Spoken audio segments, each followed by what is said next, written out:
Hi everyone. In this video what I'd like to do is talk with you a little bit about the importance and the value of the protein sources in our pets' foods. Now I'm sure that most of us can agree that good nutrition is paramount to good health and that protein plays a pretty vital role in our pets' nutritional needs. Now over the last 5 to 10 years there's just been a huge influx of new products introduced to the pet food market. And we have grain-free pet food, organic pet food, all natural pet food, as well as a wide variety of new protein sources. Now a lot of people feel that this is to our benefit because it gives us more choices, more viable options for feeding our pets. And to a degree this is true. But at the same time it's raised a lot of questions for pet owners. Things like, what's the best protein for my pet? How much protein should be in their diet? Is it possible to have too much protein in their diet? Well, we're going to try to address some of those questions in this video here today. Now, first of all, I think it's important that we have a basic understanding of protein, and I think that for a lot of you this is probably just going to be a little refresher course of what we learned in high school biology. But a protein molecule consists of chains of amino acids, and different protein sources have different combinations of amino acids. Now of the 22 amino acids, 10 of these are considered essential and our pets cannot create them on their own. Therefore, they must be obtained through diet. Now what happens is the food is ingested and then through the process of digestion the protein is broken down into the individual amino acids, which are then converted into the building blocks needed for muscle, bone, organs, and so on. Also, some amino acids play a role in the metabolic functions such as regulating antibodies in the immune system. Now proteins are assigned a biological value, and this biological value is based on how easily the protein is broken down and how easily it's assimilated. Now obviously our dogs and our cats are carnivores, so the best proteins for them would come from animal sources. And based on biological values, the best protein for our dogs and cats would be egg whites with a biological value of 100. This would then be followed by meat from muscle with a biological value of 92, then meat from organ with a value of 90. Unfortunately, some commercial pet foods still use grains as fillers, so for the purpose of this video, on the low end we'll go with corn with a biological value of 54. Now one thing to keep in mind about these biological values is that the high temperature required for cooking the meat as well as other aspects of processing the pet food can lower these biological values, and so for this reason a lot of pet owners have opted to supplement their pets' diets either with a raw food diet or freeze-dried diet, but this is really up to you. Now when we're looking at a pet food label trying to determine what the protein source in the pet food is, there are a few things to keep in mind. First of all, ingredients on a pet food label are listed by weight. So if you see a whole meat listed as the first ingredient on a pet food label, it's important to keep in mind that a whole meat such as chicken, lamb, or beef can be up to 75% water.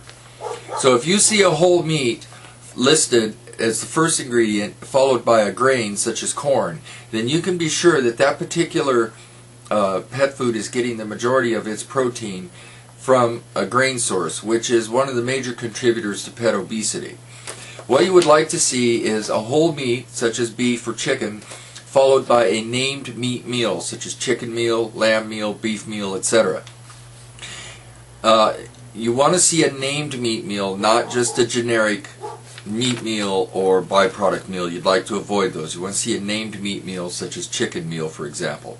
If you see a whole meat followed by a named meat meal, then you know that that pet food is getting the majority of its protein from a meat source.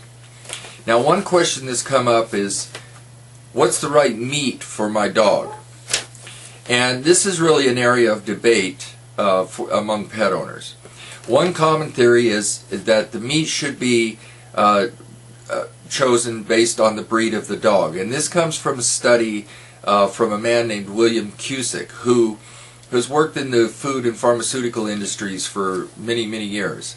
In 1968, he created a food that was good for St. Bernards. However, this same food caused nutritional distress in Dalmatians. So he began to research this, and he came to the conclusion that our dogs would do best with a diet that closely matches their ancestral past. So, for example, a Border Collie, which was bred in Scotland, would do best with lamb, fish, and poultry, whereas a Greyhound, which was bred in Egypt, would do best with rabbit, poultry, pork, or goat. Well, this is all well and good if you know the breed of your dog. However, most of us own a Heinz 57 or a mixed breed, and we don't necessarily know what their ancestral history is. So what do we do there? Well, one popular and common choice is to feed them 3 different protein sources in rotation. So for example, you would feed them a food that's primary protein source was fish.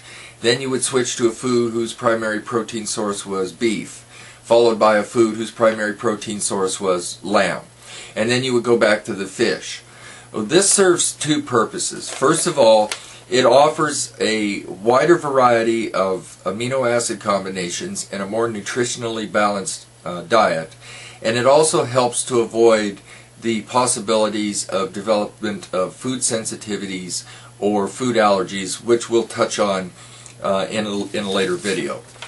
As far as cats are concerned, it is generally believed that all cats developed on a similar diet of rodents, birds, and the occasional rabbit. One of the really big questions is how much protein in the diet. Now, there are some people who believe that it's possible to give too much protein in the diet and that this will lead to kidney disease. This is a myth.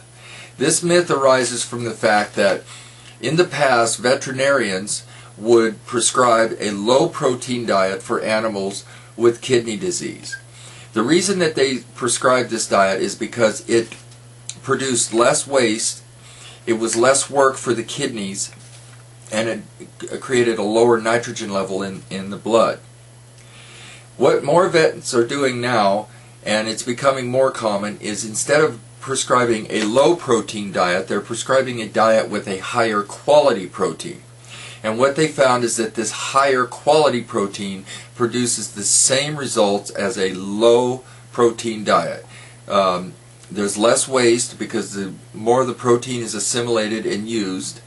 It's easier on the kidneys because there is less waste, and it lowers the nitrogen levels in the blood. Now, normally in a healthy pet, excess protein would be either excreted on the urine, burned as energy, or stored as fat. And this is a caveat for pet owners who are feeding a high protein diet. If your pet's not highly active and they begin to put on weight, you may want to cut back on the protein just a little bit until their weight stabilizes.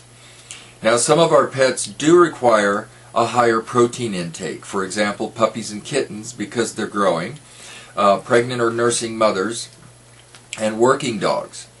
Now, you can either supplement their diet with a protein supplement, raw food diet, or freeze-dried diet, or if you prefer, you can just add a little more to the portions that are recommended on the packaging of the food that you're feeding them. I hope that this information has been helpful to you. I hope it's answered a few of your questions and cleared up any confusions that you may have had about the proteins and the protein requirements of your pets. And I look forward to seeing you again very soon.